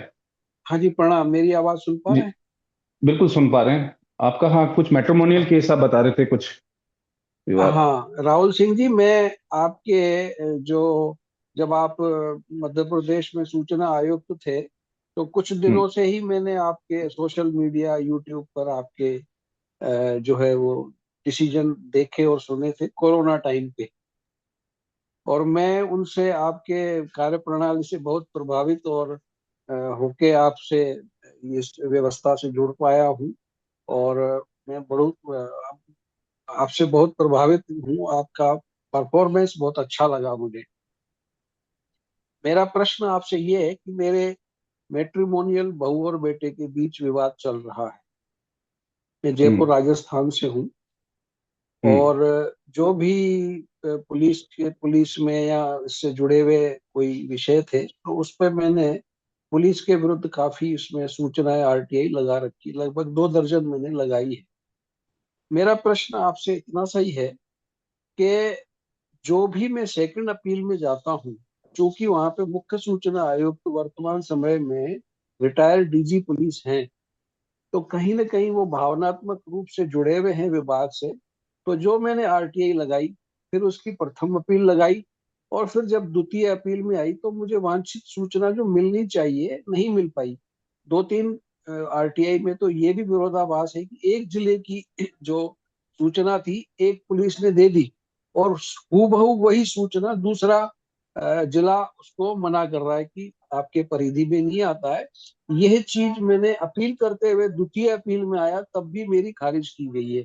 तो मुझे आप थोड़ा मार्गदर्शन दें, मुझे क्या करना चाहिए? देखिए, अब चूंकि आपकी अपील जो है वो खारिज कर दी गई और आप संतुष्ट नहीं है, तो आपके पास लीगली अब आपके पास एक ही चारा है कि आप रिट पिटीशन मूव कर सकते हैं हाई कोर्ट में सीआईसी के ऑर्डर के अगेंस्ट, कि आप उससे संतुष्ट नहीं हैं और आपके पास अब वैलिड वजह भी है, रीजन भी है। क्योंकि एक जगह वो इन्फॉर्मेशन दे रहे हैं, एक जगह इन्फॉर्मेशन नहीं दे रहे हैं, और नहीं देने को जो सूचना आयुक्त हैं वो सही ठहरा रहे हैं, बोल रहे हैं कि नहीं, हम स्टैंड बाय करते हैं कि इन्फॉर्मेशन डिनाई की जाए। तो आप ये बिल्कुल आर्बिट्री तरीके से फैसला हो रहा है, मतलब कुछ उसका कोई पैमाना ही नहीं है। तो इन्फॉर्मेशन रोकने का आधार क्या है? तो उस आधार को आप चैलेंज करते हुए, और चूंकि ये आपके विषय से जुड़ा हुआ है, बिल्कुल पर्सनल, एक आपका एक केस चल रहा है, मैट्रिमोनियल डिस्प्यूट चल रहा है, और उसमें ये सारी जानकारियां आपकी बहुत महत्वपूर्ण है, क्योंकि इससे उस केस में आपको मदद मिलेगी। तो ऐसी इंफॉर्मेशन जो कि लीगली आपको कोई सहायता दे सकती है, आपके लिए बहुत काम की इंफॉर्मेशन है, तो उसको तो वैसे भी डिनाई करना नहीं चाहिए। पहली बात तो इनको इंफॉर्मेशन कमीशन में ही डिनाई नहीं करना चाहिए, लेकिन चूंकि अब उन्होंने गलत डिसीजन ले लिया है, तो गलत डिसीजन को आप चैलेंज कर सकते हैं, और चैलेंज जरूर करिए। और हाई कोर्ट में कई बार उसके बहुत अच्छे नतीजे आते हैं, और एक बार जब चैलेंज होगा तो देखिए उसका फायदा ये होगा कि वो जो इंफॉर्मेशन कमीशन में अगर कोई मतलब इन्हें बहुत आर्बिट्री तरीके से कोई काम करता है, कुछ भी ऑर्डर निकाल दे, स्पीकिंग ऑर्डर नहीं निकालते हैं, तो वो थोड़े से सजग हो जाते हैं, वो सतर्क हो जाते हैं, उनको लगता है कि नहीं, हाई कोर्ट का डंडा पड़ेगा, और मतलब वो थोड़ी सी लोक निंदा वाली कहानी हो जाती है। तो मुझे लगता है कि आप चैलेंज करेंगे, उसका आपको जरूर उसका फायदा मिलेगा। और जो हमारे यहाँ एक वकील साहब जुड़ते रहते हैं, विशाल बघेल जी, तो उनकी भी ऐसी इंफॉर्मेशन अभी बीच में उन्होंने भी, वो काफी अच्छे हैं, आरटीआई के काफी अच्छे जानकार भी हैं विशाल बघेल, नरसिंह घोटाला भी उन्होंने जौलपुर में अभी बीच में किया था, उनकी भी आरटीआई एप्लीकेशन लगाई थी, और उनको इंफॉर्मेशन कमीशन ने, मध्य प्रदेश इंफॉर्मेशन कमीशन ने ये डिनाई कर दिया, ये कहते हुए कि लोकहित नहीं है। जबकि जौलपुर के हॉस्पिटल में अग्निकांड हुआ, उसकी जानकारी मांगी गई थी। अब इसमें लोकहित कैसे नहीं है? भाई लोग मर रहे हैं, उसमें क्या अधिकारियों के खिलाफ कार्रवाई हुई नहीं हुई? आप कहते हो कि अधिकारियों के खिलाफ जो कार्रवाई हुई है उसको जानने का कोई लोकहित नहीं है। अरे ये कोई बात हुई? लेकिन ठीक है, उन्होंने अब गलत निर्णय ले लिया। अब गलत निर्णय के बाद विशाल बघेल जी ने फिर अपना एक रिट पिटीशन अभी मूव की है। तो मुझे लगता है इस तरह के कोई अच्छे काबिल वकील आप पकड़ करके आप उसको लगा दीजिए, इन्फॉर्मेशन आपको मिल जाएगी। और ये तो वैसे भी इन्फॉर्मेशन आपके लिए बहुत लीगली, आपके लिए बहुत महत्वपूर्ण इन्फॉर्मेशन है। आपका इससे केस, आपको कोर्ट केस में इसकी मदद भी मिलेगी आगे चल के। अच्छा, मेरा एक मुद्दा इसमें ये भी जुड़ा हुआ था कि ये 1 बाय 1 पिटिशन लगानी चाहिए, या जो सारे डिसीजन मेरे विरुद्ध खारिज किए गए हैं, क्योंकि मल्टी पर मैंने आरटीआई लगाई थी और मल्टी पर मेरी जो है खारिज की गई है, तो एक बिंदु को ले जाऊं या सारे को ही ले जाके हाई कोर्ट में एक ही उसमें अपन कर सकते हैं? आप अलग अलग ले जाइए, वो ज्यादा बेटर होगा। जहां मेरा कहना है कि जो सबसे कमजोर वो होती है, मतलब मान लीजिए कि कोई उनका क्या होता है कि अब जज साहब बैठे हुए हैं डायस पे हाई कोर्ट में। अब मान लीजिए आप 10 केस ले गए, अब 10 केस में से एक केस आपका बहुत ही कमजोर है, जो सही में आपको डिनाई होनी चाहिए, कोई ऐसा मसला हो सकता है, और जज उससे हर चीज से जज आपसे सहमत नहीं हो सकते हैं। तो अगर वो केस सबसे पहले उनके सामने पहुंच गया, तो मालूम पड़ा कि आपकी सारी की सारी फाइल उड़ा देंगे। तो जब भी किसी को कोर्ट में मूव करना चाहिए, तो सबसे वीक स्टंप देखना चाहिए, सबसे वीक विकेट जो है वो देखना चाहिए, और उसको आधार बनाते हुए बाकी जो, मान लीजिए आपने 10 बिंदु मांगे, 10 बिंदु में से 4 बिंदु बहुत ही अलग तरीके के हैं, और जो कि मतलब डिनाई किए जा सकते हैं, उसको मुद्दा मत बनाइए। जो आपका सबसे स्ट्रांग पॉइंट है, जो कि आपको मिलना ही चाहिए, उसको आप मुद्दा बनाइए, और सिर्फ उसी की बात कोर्ट में रखिए। वो बाकी सब चीजें अभी छोड़ दीजिए। तो आप उसको तय कर लीजिए कि जो इंफॉर्मेशन आपको सही में मिलनी चाहिए थी, और जिसमें लग रहा है कि इन्होंने बहुत गलत तरीके से निर्णय लिया है, तो सबसे पहले उसको आप ले जाइए। उसका फर्क ये होगा कि असर ये पड़ेगा कि वो फिर वो लोग सजग हो जाएंगे, और फिर आप उनको रिक्वेस्ट भी कर सकते हैं कि सर आप जरा मतलब आप मुझे फिर से दूसरे केसेस में भी जाना पड़ेगा क्या हाई कोर्ट? तो अच्छा, अब एक प्रश्न इसमें वो ये थोड़ा भी सा, है कि एक निर्णय में उन्होंने ये भी लिखा कि भाई आप इसके आपसी विवाद जो है, हम्म, मैट्रिमोनियल के आपके आपसी विवाद है, इसको आरटीआई को आधार बना के राज्य सूचना आयोग का आप दुरुपयोग करोगे तो आपके विरुद्ध विधिक कार्रवाई अमल में लाई जा सकती है। और एक बार तो ये भी हुआ कि जो मेरी पुलिस से प्रेजेंट आया था ये कार्टून, सर अपने सर ये केस को सूचना लेके, आयोग, उनको ये भी सूचना कहा आयोग, कि भाई ये सूचना जो आयोग है नहीं, ये वो कार्टून उनके आयोग है, खिलाफ कार्टून इस आयोग। तरह के आरटीआई लगा के मल्टी पर ये अपने दुरुपयोग कर रहे हैं, और ये बहू के भाई प्रति भाई क्रूरता है, सूचना इनके आप उनको आयोग खिलाफ ने, बोलिए, आप उनको पूछिएगा। सप्लीमेंट्री चार्जशीट सूचना, लगा के कोर्ट को दाखिल करो। परवानी तो जी ये आप, व्यक्तिगत उनका कहना था, ये नहीं नहीं उचित था परवानी जी, क्या उनका नहीं बिल्कुल व्यवहार? उचित नहीं है, ये ये तो बिल्कुल उचित थ्रेटनिंग नहीं हुई थी एक तरह की सर। है। ये तो धमकी दे रहे हैं, ये तो गलत है। देखिए थ्रेटनिंग मतलब हो गई सर ये तो। धमकी। हाँ, और यदि पीड़ित नहीं जाएगा सूचना आयोग में तो कौन जाएगा भैया? हर व्यक्ति की जो व्यक्तिगत समस्याएं होती हैं वही लग, एक बात हमेशा आती है कि व्यापक जनहित की समस्या क्यों जरूरी है? जनहित की समस्याएं, जनहित की समस्याओं के लिए तो हमने सरकारें बैठाई हुई हैं, आयोग बैठाए हुए हैं, सुओ मोटो एक्शन लेने के लिए, जनहित के मामले के लिए बैठाए हुए हैं। व्यक्ति क्यों जाएगा जनहित की समस्या लेकर के? आप मुझे ये बता दो, इस देश सही है। में इतने नागरिक हैं, उनकी व्यक्तिगत समस्याएं हैं, वो कहाँ जाएंगे? सरकार के अंतर्गत काम कर रहे हैं तो सरकार सही के है। पास, सरकार के विभागों के पास जाएंगे। तो ना तो यहाँ पे कोई जनहित की जरूरत है, ना व्यापक लोकहित की जरूरत है। व्यक्ति की खुद की समस्या है, वो लेकर के जा रहा है, आपका काम है जानकारी उपलब्ध करवाना। दायरे में है तो आप जानकारी उपलब्ध करवाइए, और इस तरह के नियम कानून मत बताइए। ये तो बहुत ही मतलब हद हो गई एक तरह से, आप बताइए।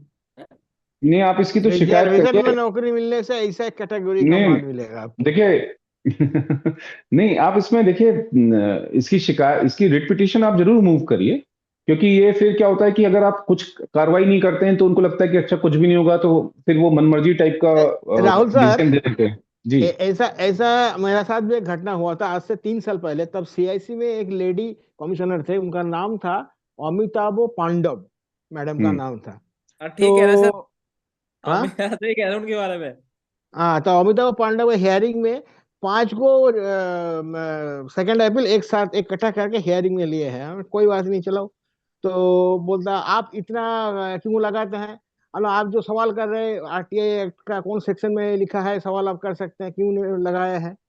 तो चुप हो गया। तो बोलता, उसके बाद हियरिंग हो गया, हियरिंग में ऑर्डर पास नहीं किया था अभी तक। तो बोल रहा, देखिए आप ऐसा अगर ये कीजिएगा, एक साथ इतना करके आरटीआई लगाइएगा, तो कमीशन मजबूरन आपका अगेंस्ट में कानूनी कार्रवाई करेगा। अलो, आप अभी ठीक है। कीजिए, मैं आप रेडी हूँ। दूसरा, ठीक है, इसमें आप रेडी दूसरा कीजिए। काम तो ऐसा फालतू बात है, वो कुछ ठीक, उसका कमीशन का वासुदेव पावर ही नहीं है कोई एक्शन जी, लेने का एफिलिएट के अगेंस्ट में। ठीक है वासुदेव जी, नेक्स्ट जी टाइम साहब। आपको अगर कोई सूचना की बोलता है कि मैं विधिक कार्रवाई करूंगा, तो आप उनसे पूछ लीजिएगा, सर थोड़ा मेरा भी ज्ञान बढ़ा दीजिए कि under which section of RTI act आपको ये पावर है, आपको ये अधिकार है ना, और आप कर सकते हैं तो ठीक है। करिए, और मैं भी आपकी शिकायत करूंगा, है ना। आप कोई गलत फैसला ले रहे हैं तो मैं उसकी गवर्नर हाउस में भी शिकायत करूंगा, और ऑर्डर ऑर्डर में लिखने के लिए उसको रिक्वेस्ट कीजिए, कमीशन हाँ को रिक्वेस्ट कर रहे हो हाँ ऑर्डर में लिख दिया जाए। ये आप लिख हाँ, क्या दीजिएगा ऑर्डर में, उसका हाँ बाद विधिक कार्रवाई के देखिए लिए लिख दीजिए। ये हाँ कैसा नहीं, कैसा एक्शन होता एक है। एक हाँ, एक और प्रकरण दूसरा में तो काम उन्होंने आप लिखा, एक प्रकरण में लिखा भी है उन्होंने कि आपके विरुद्ध विधिक कार्रवाई की जा सकती है। बस आप इसको करवाइए ना, फिर ये तो गलत है ना। सीधा रीट फाइल कीजिए हाई कोर्ट में, और हाई कोर्ट को हाँ, बोलिए देखिए क्षमता पावर का दुरुपयोग कैसे हो रहा कमीशन में। आरटीआई एप्लीकेंट के अगेंस्ट जो है वो विधिक, हाँ, डरा रहा और है मैं आपके ये कह एप्लीकेंट रहा को। हूँ, मेरा ये निवेदन है, मेरा निवेदन ये है कि चूंकि पुलिस से मेरी सूचना मांगने का है, प्रथम अपील अधिकारी भी पुलिस का जो है सुपरिंटेंडेंट होता है, और दूसरा अपील भी सुनने वाला वो डीजी पुलिस रिटायर है, इसलिए मेरा जो उसमें सूचना है आप वो नहीं, आप एक काम करिए वासुदेव जी, अब आप एक काम तो और करिए कि उसमें जो भी इंफॉर्मेशन आपकी सुनवाई है, वहां पर एक आप एप्लीकेशन दे दीजिए कि मेरी सुनवाई इनकी कोर्ट में ना की जाए, मैंने ये भी कर ना, दिया, और मैंने पूरा ये लिख 2 लिख बार के कर दीजिए। दिया। हाँ, पक्षपात हाँ पूर्ण, हाँ। हाँ, मैंने लिखित में कह दिया कि भाई पुलिस से रिलेटेड है, आप ये मेरी कोर्ट बदल दीजिए या इसको हाँ, फिर स्थगित क्या हुआ, कर दीजिए, क्या हुआ? आगे के लिए कभी रख दी जाए, लेकिन फिर भी न तो स्थगित की जाती है और न ही उसको जो है वो स्थानांतरित की जाती है। अरे आपको 2 मिनट के अंदर स्टे मिल जाएगा आपके किसी भी ऑर्डर पे, उनके ऑर्डर को क्वैश कर देगा हाई कोर्ट, अगर इतना कुछ कर चुके हैं उसके बाद भी सुनवाई हो गई है, उसके बाद भी उन्होंने फैसला ले लिया है, तो आप तो उनको फैसला लेने दो।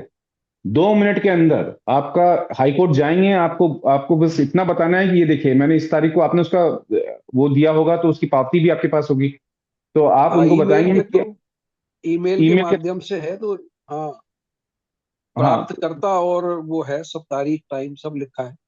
हाँ, बस ठीक है, तो अब आप चलिए चलिए ठीक उसको है, आप आगे ले लीजिए, आगे आप हाई बढ़े कोर्ट से आपको मिल जाएगा, जी। आगे बढ़िए। अच्छा, एक निवेदन और था राहुल सिंह जी मेरा आपसे, कुछ जी और बताएं आगे ना। भी पूछ लीजिएगा, क्योंकि और मैं बहुत मैं सारे आपका लोग होंगे। कृतज्ञकारी होऊंगा यदि मुझे आपका व्हाट्सएप नंबर मुझे मिल जाए, मैं आपको डिस्टर्ब कभी नहीं करूंगा, जब ठीक कोई है, जेन्युइन होगी हो तो मैं आपसे नाइन लिख खाली लीजिए, व्हाट्सएप पे खाली बात।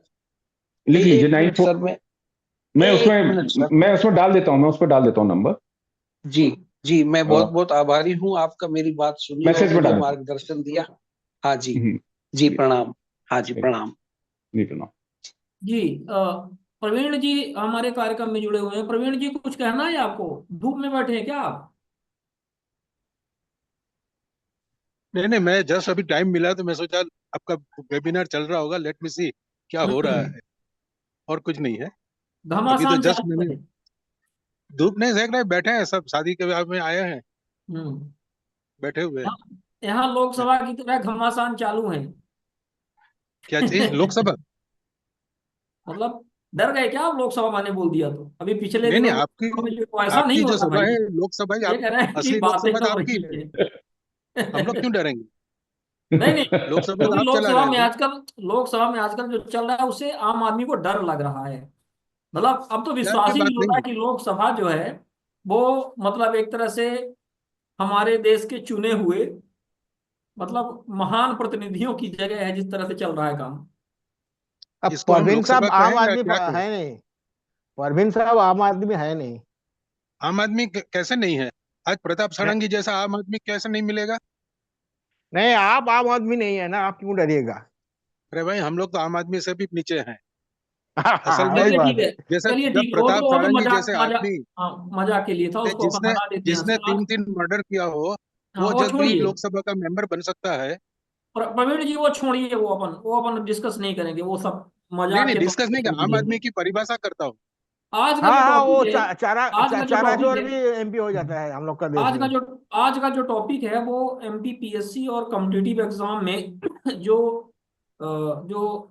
एस्पिरेंट्स हैं ये, इनके अधिकारों को लेकर के है कि इनकी गलत मार्किंग हो जाती है, कॉपी नहीं दिखाई जाती सूचना के अधिकार में, एग्जाम देने के बाद में लंबे अरसे तक वो पब्लिक मतलब रिजल्ट नहीं आ रहे हैं, कोर्ट में कैलेंडर चले जा फॉलो नहीं रहे हो रहा हैं। है, जी कैलेंडर फॉलो नहीं कर रहे हैं। हाँ, कैलेंडर फॉलो नहीं कर रहे हैं, ये सारी चीजें हैं। इस विषय पर क्या कहना चाहते हैं आप, कुछ अपना देखिए, विचार मैं रखना दो चीज कह सकता हूँ। जी। एक तो ये मामला सिर्फ एक राज्य का है या ज्यादा राज्यों का है?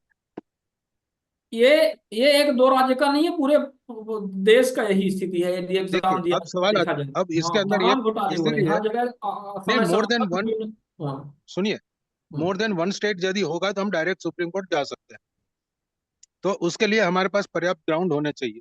यदि आप ग्राउंड वाइज उसको लीजिए विद कॉन्क्रीट प्रूफ, तो सुप्रीम कोर्ट के अंदर पीआईएल को हम अरेंज कराना, कॉस्ट जो भी लगेगी आपको, वकील हम आपको अरेंज कर देंगे, जो वकील नॉमिनल चार्ज लेगा या नहीं भी लेगा। तो उसके ऊपर आप देखिए, यदि चाहते हैं तो सुप्रीम कोर्ट में एक रीट फाइल कीजिए कि सूचना के अधिकार हमारा अधिकार है, एक कॉन्स्टिट्यूशनल राइट है, मगर वो राइट हमको डिनाई होता है बाय द फॉलोइंग वे। उसके 1 2 3 4 5 करके जो जो कारण है वो दीजिए, और उसके लिए एक तो जूम या मीटिंग रखेंगे जिसमें हमारे एडवोकेट भी रहेंगे, और वहां पे पिटीशन तैयार किया जाए। हाँ, गुड प्रपोजल, गुड प्रपोजल। क्योंकि ये परवीन मोर साहब का देन वन प्रपोजल स्टेट ठीक होगा, है। और यदि एक स्टेट की बात करते हैं तो हमको हाई कोर्ट जाना पड़ेगा, और हाई कोर्ट के बाद फिर हमको सुप्रीम कोर्ट आना पड़ेगा। मगर more than one state similar situation है तो हम डायरेक्टली सुप्रीम कोर्ट जा सकते हैं। तो मेरा आइडिया ये है कि, या सजेशन का है कि हम डायरेक्ट सुप्रीम कोर्ट जाए तो हमारा टाइम बचेगा, टाइम भी बचेगा, पैसा भी बचेगा। जी। क्योंकि हम डायरेक्ट सुप्रीम कोर्ट जाएंगे, सुप्रीम कोर्ट सीधा बोलेगा आप अपनी हाई कोर्ट क्यों नहीं गए। अब यही तो दिक्कत है प्रवीण जी। अब जैसे एमपीपीएससी का पूरा मामला था, तो हाँ, आयोग जो है वो कोर्ट चला गया था, हाई कोर्ट चले जाता था। बच्चे जब भी कोई इश्यू लेके जाते थे कि भाई हमें अपनी कॉपी दिखा दीजिए, कॉपी नहीं दिखा रहे थे। उन्होंने बोला कि भाई कैलेंडर फॉलो कर लीजिए, इसमें कैलेंडर नहीं फॉलो कर रहे थे। उसमें उन्होंने कहा कि भाई जो पेंडेंसी है पूरी, जो नियुक्तियों की और इसकी, उसको आप रिलीज करिए, वो भी रिलीज नहीं कर रहे थे। उन्होंने स्टूडेंट्स जो हैं, स्टूडेंट्स ये भी ग्रीवियंस लेके गए कि आपका जो मार्क्स देते हैं आप जैसे इंटरव्यू में, बहुत आर्बिट्री तरीके से देते हैं, उसमें कोई रूल्स रेगुलेशन कुछ फॉलो नहीं करते हैं। सुप्रीम कोर्ट के ऐसे कई केसेस है जहां पर उन्होंने बोला कि ये थोड़ा ट्रांसपेरेंट होना चाहिए पूरा प्रोसेस जो है, सिलेक्शन प्रोसेस, वो नहीं कर रहे थे। इस हर चीज में स्टूडेंट्स अगर मूव करते, अगर मान लीजिए कोर्ट जाते थे, तो ये एमपीपीएससी भी जो है वो भी कोर्ट चले जाता था, और कोर्ट में आकर के फिर वो लिटिगेशन चल रहा है। ये तो पिछले 4 रातों से जब स्टूडेंट सड़कों पे उतर गए, एमपीपीएससी के सामने जाके धरना दे दिया, रात भर बैठे रहे, उसके बाद फिर थोड़ा सा प्रेशर पड़ा, सरकार जागी, और फिर सरकार को अनंतर हार करके उनको बुलाना पड़ा, और जितनी डिमांड्स थी, जितनी, सबसे उन्होंने एग्री किया कि हम कर लेंगे। लेकिन अभी तक, मतलब मैं वही बता रहा हूं कि उससे पहले उनके बहाने चल रहे थे कि अभी तो मामला कोर्ट में पेंडिंग है, जबकि कोर्ट में तो ये खुद ही पार्टी है, खुद ही गए हुए हैं कोर्ट में स्टूडेंट्स के अगेंस्ट। तो ये दिक्कत यही होती है कि हर चीज के लिए प्रवीण जी, लोगों को जो है, जो स्टूडेंट्स हैं, उनको कोर्ट जाना पड़ता है, ना उनके पास रिसोर्स है उस तरह के, और बेचारे कोर्ट में भी इतने सारे केसेस पेंडिंग चल रहे हैं। तो ये इनके साथ बहुत इस तरह का अन्याय हो रहा है स्टूडेंट्स के साथ भी, और लोग, और हमें ये समझ में आ गया जैसे कल रात को ही जैसे जो सीएम थे उन्होंने बोल दिया कि हाँ ठीक है, इसको एग्री किया जाए, तो अब सारे एकदम से हो गया। जो अभी तक लग रहा था कि कुछ भी नहीं होगा, एमपीपीएससी कह रहा था रूल्स नहीं है, एमपीपीएससी कह रहा था कि कोर्ट में पेंडिंग चल रहा है, तो हम लोग कोर्ट के ऑर्डर के अगेंस्ट, इसलिए हम लोग नहीं जा सकते हैं, कोई इसमें रिजोल्यूशन नहीं ला सकते हैं। अल्टीमेटली जैसे ही एक धरना प्रदर्शन हुआ, पॉलिटिकल प्रेशर पड़ा, अब एग्री कर रहे हैं। तो अभी मामला किस स्टेज पे है? नहीं, अभी तो कल रात को उसमें से कुछ स्टूडेंट्स आने वाले थे, तो वो इसीलिए नहीं आ पाए यहाँ पर, क्योंकि वो उनकी दूसरी दौर जो है मीटिंग की, वो सीएम के साथ चल रही है। सिद्धांत उन्होंने प्रिंसिपली, इन प्रिंसिपल वो एग्री कर गए कि उनकी सारी इस मांगी जाएगी। यदि कोर्ट का इंटरवेंशन की मामला हो तो आप देखेंगे, अपन जो भी बेस्ट होगा वो कर सके, इंक्लूडिंग जबलपुर हाईकोर्ट। बिल्कुल बिल्कुल, जबलपुर हाईकोर्ट में भी है। हर चीज के लिए प्रवीण जी जब बात आती है कोर्ट की, तो हमें लगता है कि मेजोरिटी ऑफ पीपल जो है उनका तो सर दर्द करने लगता है, क्योंकि वही आपके मतलब 5 करोड़ से हमारे पास दूसरा एवेन्यू क्या है? हाँ, दूसरा तरीका ही नहीं है, सही बात कर रहे हैं, ऐसा कह रहे हैं हम आप, एजुटेशन तो करते अपने हैं, पास हमारे alternative ऊपर नहीं है। पुलिस केस लेकिन होता है। लेकिन हाँ, लेकिन बहुत बड़ी विडंबना है अब देश की। मतलब अब आप मान के चलो कि हर चीज के लिए कोर्ट जाना पड़ रहा है, ठीक है। खाने पीने, इसके ऊपर हवा हम पानी, है ना, देखिए, आपकी एक मतलब बात उठने जो बैठने आपकी जो सब बात चीज है को उस पे, लेकर के। या उस पे हम एक सजेशन यही देंगे, ये कानून का राज है या ऐसा ही जिसके जो मर्जी आए वो कानून? जिसका जंगल जो में अगर मर्जी आए, वही कानून हुआ, का राज करना है। जिसका जो मर्जी आए। जिसका जो कानून का मर्जी भी आए वो राज करता है। होता, कानून का भी राज होता तो क्या 5.5 करोड़ केसेस हो जाते, 6 करोड़, नहीं नहीं, 40 वो साल चीज 50 साल अलग है। तक नहीं उसके रहते। कानून उसके तो हमारे आपके सरकार, लिए है, हमें आपको दिखाने के लिए कानून है, निर्णय देने के लिए कि मरने के बाद हमारे और सबसे, आगामी 4 पीढ़ी के बाद उसको आप जजमेंट देंगे। बताइए। नहीं और एग्री, मगर हमारा कहना क्या है, यदि कानून का राज है तो फिर ये सब नाटक क्यों हो रहा है? और दूसरी बात आती है, हम न्याय की बात करते हैं, तो न्याय की बात तब होगी जब कानून चलेगा। अब कानून के अंदर जब सुप्रीम कोर्ट जाते हैं तो 5 करोड़, हाई कोर्ट के जाते हैं तो 5 करोड़ केस पेंडिंग है, हम जाएंगे किसके पास?